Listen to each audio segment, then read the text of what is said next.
Nakitaan din ng tama ng bala sa kamay ang 17 taong gulang na lalaki na napatay ng mga pulis matapos mapagkamalang suspect sa Navotas.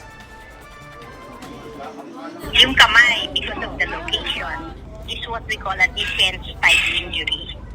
And I heard accounts that he held his hand up in surrender, and that is, a defensive stance.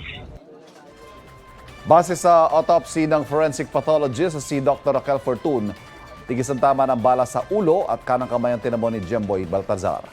Bati naman sa death certificate, tama ng bala sa ulo at pagkalunod ang ikinamatay ni Jemboy. Sabi ni Fortun, hindi agad na nakamamatay ang tama ng bala sa ulo ni Jemboy kaya posible raw na iligtas pa ang biktima kung hindi siya nahulog sa ilog. Susuriin muli ni Dr. Fortun ang utak ni Jemboy at magsasagawa pa ng histopathology examination. Sabi naman ng hepe ng Navotas Police, walang nakitang basyo ng baril sa crime scene.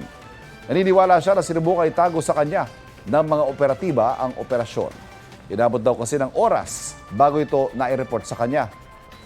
Ni-relieve ng Northern Police District ang mga pulis sa sangkot sa pamaril kay Jemboy at ang iba pa nilang kasama sa Police Substation 4 para sa retraining. Mga kapuso, para una ka sa mga balita, mag-subscribe sa GMA Integrated News sa YouTube. Sa mga kapuso abroad, subaybayan niyo po kami sa GMA Pinoy TV at sa www.gmanews.tv.